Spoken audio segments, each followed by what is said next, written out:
믿을 수 없는 일이 벌어졌습니다. 세계 곳곳을 누빈 다큐멘터리 전문가가 단 7일 만에 한 나라 앞에서 말문을 잃었습니다. 그가 찾은 곳은 다름 아닌 서울, 그리고 그곳에서 마주한 현실은 상상을 훌쩍 뛰어넘는 것이었죠. 그는 7일간의 한국 여정 후 영국 BBC 다큐멘터리 본부는 촬영팀이 복귀하자마자 긴급 회의를 소집했습니다. 왜냐고요?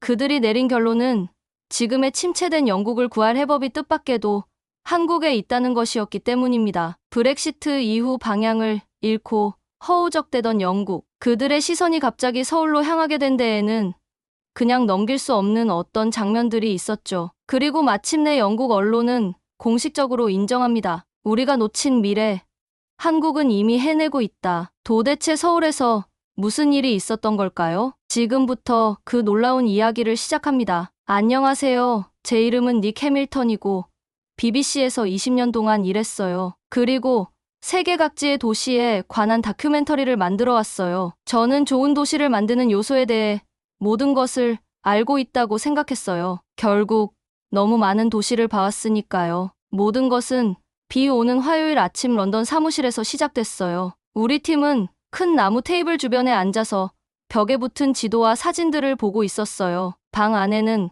커피 향과 걱정의 냄새가 감돌았어요. 브렉시트는 영국 도시들의 많은 문제를 일으켰고 우리는 그것들을 해결할 새로운 아이디어가 필요했어요. 우리는 이를 제대로 하고 있는 도시들을 찾아야 해요. 제 상사가 테이블을 펜으로 두드리며 말했어요. 우리가 배울 수 있는 곳들이요. 여러 사람들이 다양한 도시들을 제안했어요. 누군가는 베를린을 언급했어요. 또 다른 사람은 도쿄에 대해 이야기했어요. 이런 제안들은 저에게 납득이 갔어요. 이 도시들은 잘 조직되어 있다고 유명했으니까요. 그때 우리 연구 코디네이터인 아멜리아가 말했어요. 서울은 어떨까요? 저는 찡그리는 것을 멈출 수 없었어요. 한국이라고? 우리가 거기서 도대체 무엇을 배울 수 있을까요? 제 마음속에서 한국은 그저 케이팝 음악과 드라마틱한 TV, 쇼의 나라였어요. 저는 한국을 좋은 도시 시스템을 가진 곳으로 생각하지 않았어요. 저는 독일이나 일본이 더 좋은 선택이라고 생각해요. 저는 공손하게 들리려고 노력하며 말했어요. 그들은 입증된 시스템을 가지고 있잖아요. 하지만 이것 좀 보세요. 아멜리아가 저에게 종이를 밀어줬어요. 서울은 믿을 수 없을 정도로 빠르게 성장했고 우리가 어려움을 겪고 있는 동안에도 그들은 올해 3.1%의 성장률을 보이고 있어요. 저는 그 숫자를 봤어요. 인정해야만 했어요. 그건 인상적이었어요. 영국 경제는 그만큼 잘하고 있지 않았어요. 서울은 불과 몇십 년 만에 자신을 변화시켰어요. 그녀는 계속해서 말했어요. 전쟁으로 피폐해진 도시에서 세계에서 가장 선진화된 도시 중 하나로요. 테이블에 있는 모든 사람들이 저를 쳐다봤어요. 저는 선임 프로듀서였어요. 결정은 제가 내려야 했어요. 좋아요.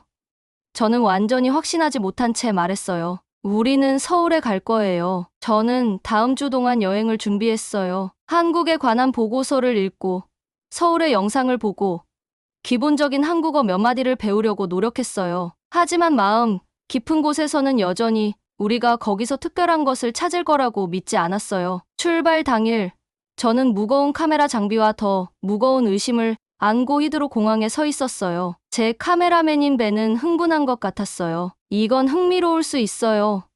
그는 카메라 가방을 확인하며 말했어요. 그들의 대중교통 시스템에 대해 놀라운 이야기를 들었어요. 두고 보죠. 저는 그의 열정을 공유하지 않고 중얼거렸어요. 비행기에 탑승하면서 저는 마지막으로 제 노트를 훑어봤어요. 비행은 거의 12시간이 걸릴 거예요. 그건 실망스러울 수도 있는 곳을 위해 가는 긴 여정이었어요. 하지만 페이지에 있는 무언가가 다시 제 눈에 들어왔어요. 그 3.1% 성장률이요. 대부분의 선진국들이 어려움을 겪고 있을 때 한국은 어떻게 여전히 성장하고 있었을까요? 어쩌면 결국 볼만한 가치가 있는 것이 있을지도 몰라요. 우리 비행기가 구름 낀 런던 하늘로 이륙할 때 저는 이 여정이 도시, 시스템, 그리고 사람들에 대한 제 생각을 완전히 바꿀 거라는 것을 알지 못했어요. 저는 제가 알고 있다고 생각했던 것과 제가 발견하려는 것 사이에 보이지 않는 선을 곧 넘어갈 참이었어요. 12시간 비행 끝에 우리 비행기는 마침내 인천공항에 착륙했어요. 몸은 뻣뻣하고 피곤했지만 머리는 또렷해서 모든 것을 관찰할 준비가 되어 있었어요. 제가 처음 알아차린 것은 모든 것이 얼마나 깨끗한지였어요. 공항 바닥은 거울처럼 빛났어요. 모든 표지판은 명확하고 읽기 쉬웠으며 한국어, 영어, 중국어, 일본어로 쓰여 있었어요. 이건 그저 공항일 뿐이야. 저는 스스로에게 상기시켰어요. 관광지는 항상 멋져 보이지. 벤과 저는 가방을 찾아서 서울로 가는 공항철도로 향했어요. 기차는 정확히 초 단위로 정시에 도착했어요. 안에는 좌석이 편안했고 커다란 창문으로 한국의 첫 모습을 볼 수 있었어요. 저는 깔끔한 줄로 배열된 높은 아파트 건물들과 그 사이에 있는 녹색 공원들을 보고 놀랐어요. 이건 제가 전혀 예상하지 못했던 모습이었어요. 도시에 가까워질수록 저는 주의 깊게 관찰했어요. 기차는 런던에서 익숙했던 덜컹거림이나 흔들림 없이 부드럽게 달렸어요. 모든 것이 완벽하게 작동하는 것 같았어요. 서울역에 도착했을 때 우리 호텔로 가기 위해 지하철로 갈아타야 했어요. 이곳에서 저는 첫 번째 진짜 충격을 받았어요. 플랫폼에서 사람들은 기차를 기다리며 완벽한 줄로 서 있었어요. 밀치거나 문 근처에 몰려있지 않았어요. 기차가 도착했을 때 모두가 승객들이 내리기를 기다린 후에 탑승했어요. 이거 보고 있어요? 저는 벤에게 정돈된 줄을 가리키며 속삭였어요. 지하철 차 안에서도 더 많은 놀라움이 기다리고 있었어요. 무료 와이파이가 제 폰에 즉시 연결되었어요. 일부 좌석 위에는 노약자나 임산부를 위한 자리임을 표시하는 명확한 표지판이 있었어요. 플랫폼의 스크린 도어는 누구도 선로에 떨어지지 않도록 막아줬어요. 디지털 디스플레이는 다음 3개 역, 환승 정보, 그리고 정확한 도착 시간을 보여줬어요. 이것 정말 놀라워요. 벤이 모든 것을 촬영하며 말했어요. 런던의 모든 지하철 노선이 이래야 해요. 다음 날 아침, 우리는 도시를 더 탐험하기 위해 나섰어요. 우리 계획은 서울에서 가장 붐비는 지하철 노선 중 하나인 2호선을 타고 사람들이 어떻게 이용하는지 촬영하는 것이었어요. 한 역에서 저는 환승 방향의 혼란을 겪어 우리 연결편을 놓쳤어요. 저는 한국어 표지판들 사이에서 길을 잃은 채 지도를 보고 서 있었어요. 한 젊은 여성이 제가 혼란스러워하는 것을 알아차리고 다가왔어요. 그녀는 영어를 많이 하지 못했지만 벽에 있는 비상 호출 버튼을 가리켰어요. 제가 그것을 눌렀을 때 완벽한 영어로 목소리가 응답했어요. 제 상황을 설명한 후 그 목소리는 저에게 다음 플랫폼에서 기다리라고 했어요. 우리가 다음 역에 도착했을 때 제복을 입은 직원이 우리를 기다리고 있었어요. 그는 약간 허리를 숙여 인사하고 특별한 게이트를 통해 우리를 연결편으로 안내했어요. 그는 심지어 실수로 인해 추가 요금을 낼 필요가 없다고 설명해 주었어요. 런던에서는 잘못된 역에서 나와 다시 들어가야 할 경우 2번 지불해야 해요. 예외 없이요. 하지만 여기서는 시스템이 실수에 대해 사람들을 처벌하는 것이 아니라 돕기 위해 설계된 것 같았어요. 그날 저녁 호텔에서 저는 벤과 함께 그날의 영상을 검토했어요. 제 안에서 무언가가 변하고 있었어요. 제 의심은 봄 햇살 아래 얇은 얼음처럼 금이 가기 시작했어요. 우리가 서울에 대해 잘못 생각했던 것 같아요. 저는 인정했어요. 벤은 카메라를 치우면서 아는 듯이 미소 지었어요. 우리는 이제 막 시작한 것 같아요. 그가 대답했어요. 저는 그날 밤 서울이 우리를 위해 어떤 다른 놀라움을 준비하고 있을지 궁금해하며 마음이 분주한 채로 잠들었어요. 서울에서의 3번째 날, 저희는 시청 근처에서 중요한 인터뷰를 예약했어요. 아침은 밝고 시원했고 저희는 장비를 설치했어요. 이 인터뷰는 잘 진행되었지만 끝난 후 저는 화장실을 찾아야 한다는 것을 깨달았어요. 런던에서는 이게 보통 문제예요. 공중 화장실은 찾기 어렵거나 지저분하거나 이용하는데 돈이 들어요. 지하철역에 공중 화장실 표지판을 발견하고 계단을 내려갔는데 최악의 상황을 예상했어요. 그런데 제가 발견한 것은 저를 놀라게 했어요. 입구는 지하철역이 아니라 고급 호텔에 있을 법한 모습이었어요. 바닥은 깨끗하고 반짝이는 타일로 만들어져 있었어요. 숨겨진 스피커에서는 부드러운 클래식 음악이 흘러나왔어요. 벽에는 한국어와 영어로 오늘 당신은 멋져 보여요 라고 쓰인 표지판이 걸려 있었어요. 안에는 모든 것이 반짝거렸어요. 세면대는 자동 비누 디스펜서와 실제로 작동하는 핸드 드라이어가 있는 깨끗한 상태였어요. 각 화장실 칸에는 화장지와 손 소독제가 완벽하게 갖춰져 있었어요. 심지어 손을 씻는 동안 가방이나 전화기를 올려놓을 수 있는 작은 선반도 있었어요. 저는 놀라서 눈을 깜빡이며 서 있었어요. 이런 모습은 공중 화장실이 보여줄 모습이 아니었어요. 적어도 제 경험에 따르면요. 깔끔한 유니폼을 입은 나이 드신 여성분이 용품을 확인하고 있었어요. 그분은 제가 놀라움에 둘러보고 있는 것을 알아차리고 미소를 지었어요. 괜찮으세요? 그녀는 조심스러운 영어로 물었어요. 네. 저는 대답했어요.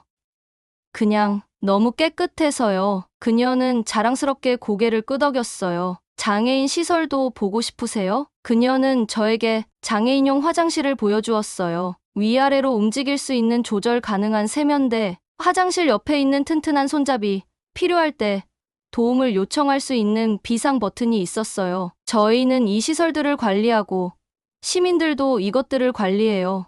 그녀는 설명했어요. 저희는 그들이 깨끗하게 유지해주는 것에 감사해요. 저는 그 화장실을 떠날 때 편안함만 느낀 것이 아니었어요. 머릿속에는 바쁜 벌들처럼 질문이 맴돌았어요. 왜 런던은 이런 공공시설을 가질 수 없을까요? 심지어 화장실에서도 시민들에 대한 그런 배려를 보여주는 도시에 대해 무엇을 말해주는 걸까요? 그날 나중에 저희는 출근 시간에 붐비는 지하철 칸에 탔어요. 모든 좌석이 채워졌고 많은 사람들이 손잡이를 잡고 서 있었어요. 배는 제가 관찰하는 동안 조용히 촬영했어요. 다음 정류장에서 지팡이를 짚은 노인이 기차에 탔어요. 어떤 안내나 알림 없이도 3명의 젊은이들이 동시에 일어나 자리를 양보했어요. 노인은 고개를 끄덕이며 감사의 뜻을 표하고 앉았어요. 어떤 말도 오가지 않았어요. 아무도 자신의 친절함을 크게 드러내지 않았어요. 그냥 자연스럽게 일어난 일이었어요. 숨 쉬는 것처럼요. 런던에서는 사람들에게 자리를 양보하라는 표지판이 어디에나 있어요. 때때로 스피커를 통해 안내방송이 나와요. 그럼에도 불구하고 젊은 승객들이 못 본 척하는 동안 노인들이 서 있는 모습을 여러 번 지켜봤어요. 지하철에서의 그 순간은 제가 본 다른 어떤 것보다 더 강하게 저를 사로잡았어요. 더 이상 기술이나 시스템에 관한 것이 아니었어요. 이것은 사람들과 그들이 서로를 어떻게 대하는지에 관한 것이었어요. 존중이 단지 말로만 하는 것이 아니라 매일 실천되는 문화에 관한 것이었어요. 이곳은 단지 기술의 도시가 아니야. 배는 저희가 정류장에서 내리면서 조용히 말했어요. 사람들의 도시야. 저는 말을 할 수 없었어요. 목에 뭔가 걸린 느낌이 들었어요. 제가 도시에 대해 알고 있었던 모든 것이 의문시되고 있었어요. 저는 항상 좋은 도시 계획이 효율성에 관한 것이라고 믿었어요. 사람들을 A 지점에서 B 지점으로 가능한 빨리 이동시키는 것. 하지만 서울은 저에게 다른 것을 보여주고 있었어요. 여기서는 도시 계획이 인간의 존엄성에 관한 것 같았어요. 모든 사람이 여행 중에 가치 있게 느끼도록 하는 것. 그날 밤, 저는 호텔방에서 잠을 이루지 못하고 천장을 바라보며 누워 있었어요. 제 마음은 제가 본 모든 것을 계속 되풀이하고 있었어요. 깨끗한 지하철 플랫폼, 도움이 되는 영무원, 깨끗한 공중 화장실, 자리를 양보하는 젊은이들. 저는 서양의 모델을 모방하려는 도시를 찾으러 서울에 왔어요. 대신에 저는 우리에게 더 나은 미래의 길을 가르쳐줄 수 있는 도시를 발견하고 있었어요. 제 노트북은 빠르게 채워지고 있었어요. 각 페이지에는 제 초기 예상과 모순되는 관찰들이 담겨 있었죠. 저는 그냥 형식적으로 인터뷰하는 대신 진정한 호기심을 가지고 사람들을 인터뷰하기 시작했어요. 서울이 어떻게 사람들을 배려하는 그런 인상적인 시스템을 만들었는지 이해하고 싶었거든요. 어느 날 아침, 저희는 김 씨라는 지하철 엔지니어를 만났어요. 그는 20년 넘게 서울 메트로에서 일했어요. 저희는 지하철역의 지도와 청사진으로 둘러싸인 그의 작은 사무실에 앉았어요. 김 씨는 새로운 역을 어떻게 설계하는지 설명해 주었어요. 그들은 뭔가를 짓기 전에 노인들, 유모차를 가진 부모님들, 그리고 휠체어를 사용하는 분들을 초대해 다양한 레이아웃을 테스트한다고 했어요. 이 사람들이 역의 골판지 모델을 통해 어떻게 움직이는지 관찰하고 그들이 본 것을 바탕으로 변경을 한다고 했죠. 시스템은 모든 사람을 위해 작동해야 해요. 김 씨는 간단히 말했어요. 젊고 건강한 사람들만을 위한 것이 아니라요. 이 생각은 저에게 번개처럼 다가왔어요. 런던에서는 보통 시스템을 먼저 설계한 다음 나중에 다른 사용자들을 위해 적응시키려고 하죠. 하지만 여기서는 처음부터 모든 사람의 필요를 고려했어요. 그 주 후반에 저희는 동네 피드백이 어떻게 공공공간을 형성하는지 보여준 시 공무원을 인터뷰했어요. 그녀는 태블릿을 열고 시민들이 고장난 가로등이나 손상된 보도와 같은 문제를 신고할 수 있는 앱을 보여주었어요. 화면에는 각 문제가 언제 신고되었고 얼마나 빨리 해결되었는지 표시되어 있었어요. 대부분의 문제는 48시간 이내에 해결되었어요. 일부는 몇 시간밖에 걸리지 않았죠. 시스템은 투명해서 각 신고가 어떻게 처리되었는지 정확히 보여주었어요. 시민들은 자신의 목소리가 중요하다는 것을 알 수 있었죠. 저희는 이것을 특별하다고 생각하지 않아요.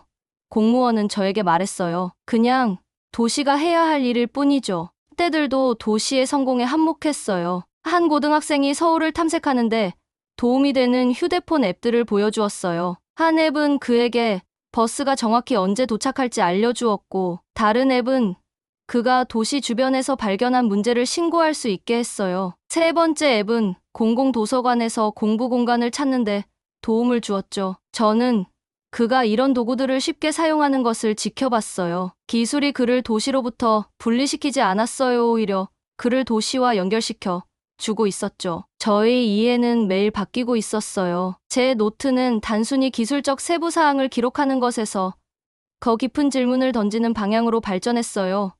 영국은 어떻게 개인만 생각하는 것에서 커뮤니티를 더 배려하는 방향으로 나아갈 수 있을까요? 우리의 기술이 사람들을 더 고립시키는 대신 더 연결시키게 할 수 있을까요? 어느 저녁, 저는 런던에 있는 제 총괄 프로듀서에게 전화를 걸었어요. 우리 사이의 거리에도 불구하고 연결은 선명했어요. 저는 호텔 방을 왔다 갔다 하며 이야기했고, 어둠 속에서 반짝이는 서울의 스카이라인을 바라봤어요. 이 다큐멘터리의 범위를 확장할 필요가 있어요.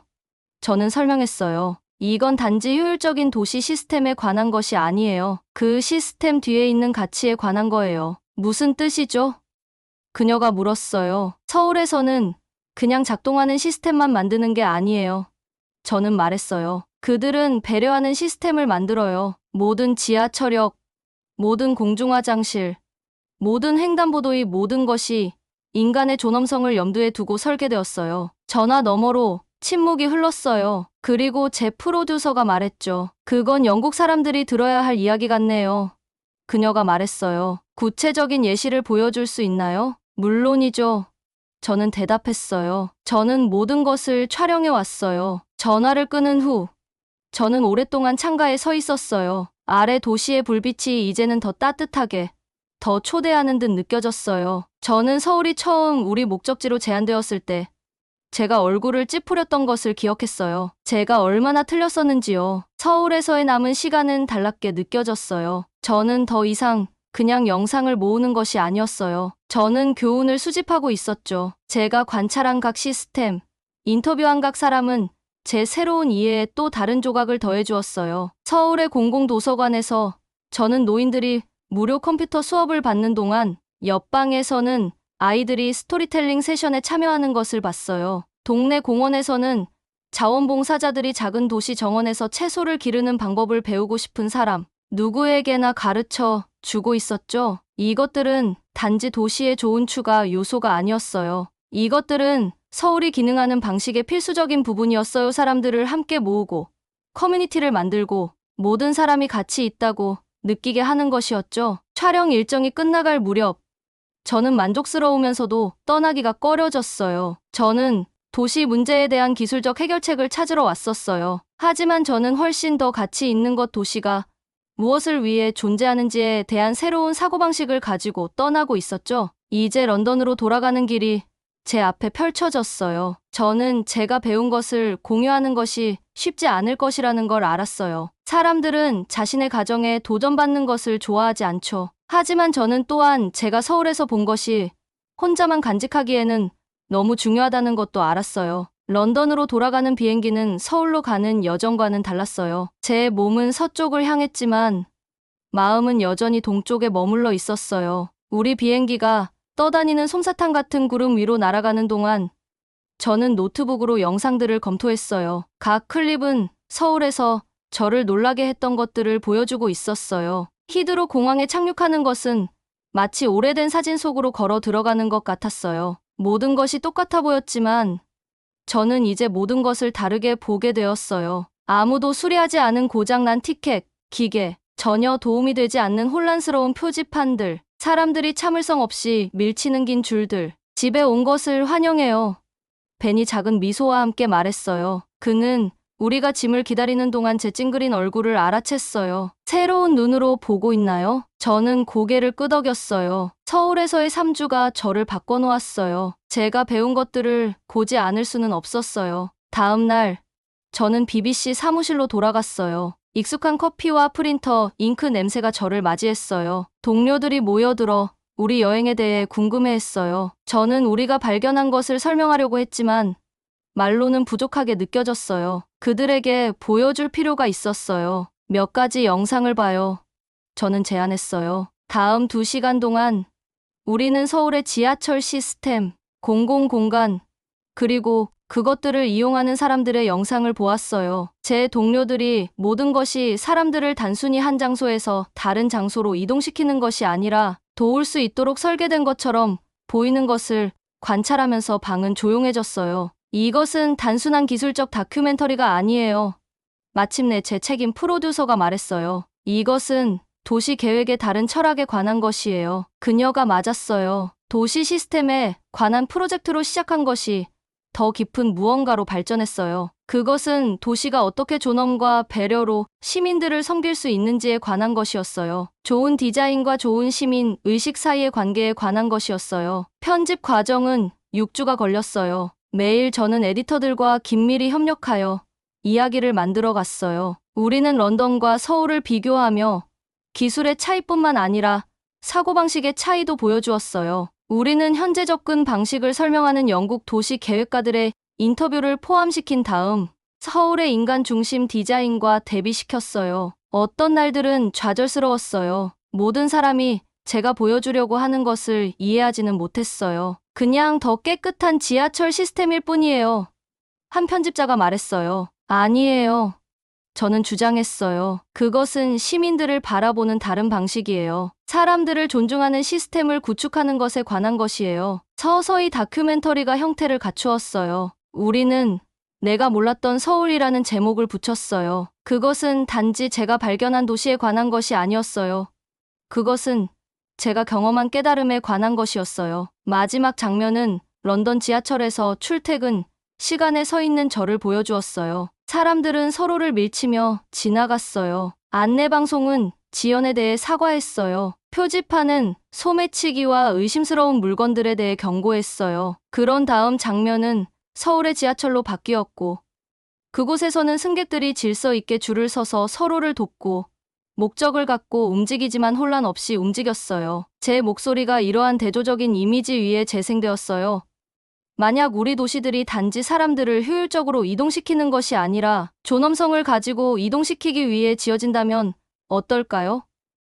모든 디자인 결정이 이것이 이를 사용하는 인간에게 도움이 될까?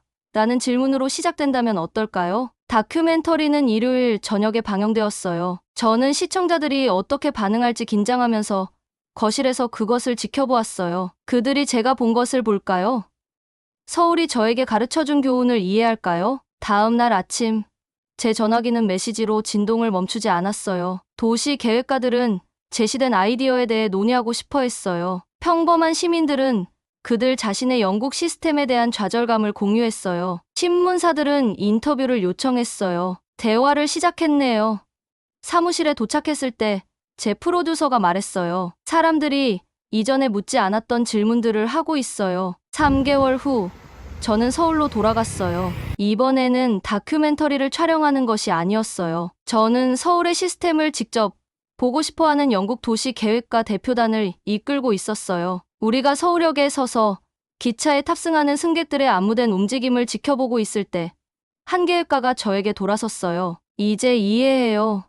그녀가 말했어요. 이것은 단지 기술에 관한 것이 아니에요. 존중에 관한 것이에요. 저는 완성감을 느끼며 고개를 끄덕였어요. 제 여정은 완전한 원을 그렸어요. 인천공항에 처음 도착한 것만한 프로듀서는 더 이상 존재하지 않았어요. 그 자리에는 더 겸손하고 더 호기심 많고 궁극적으로 더 효과적인 사람이 서 있었어요. 제 다큐멘터리의 마지막 장면은 서울의 한 공원을 걷고 있는 저를 보여주었어요. 아이들은 안전한 장비에서 놀고 노인들은 그들의 필요에 맞게 설계된 기계에서 운동하고 있었어요. 제 목소리가 마지막 말을 전했어요. 저는 기술적 해결책을 찾으러 왔지만 더 가치 있는 것을 발견했어요. 도시는 사람을 위해 존재하며 사람이 도시를 위해 존재하는 것이 아니라는 것을 상기시켜 준 것이요. 그리고 그 단순한 전환에 중요한 모든 것이 담겨 있어요. 영국 계획가들이 서울의 시스템에 대해 메모를 하고 질문하는 것을 지켜보면서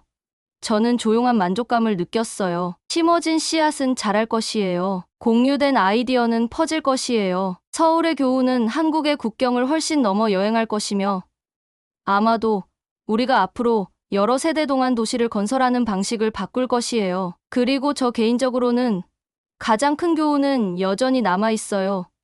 진정한 전문성은 우리가 아직 배워야 할 것이 얼마나 많은지 인정할 때 시작돼요. 서울은 저에게 그것을 가르쳐 주었어요. 그리고 그 교훈에 대해 저는 항상 감사할 것이에요. 재밌게 보셨나요? 여러분의 좋아요와 구독은 더 좋은 K 콘텐츠를 만드는 힘이 됩니다. 댓글로도 여러분의 생각을 꼭 들려주세요. 좋아요와 구독 부탁드립니다. 그럼 다음 영상에서 또 뵐게요.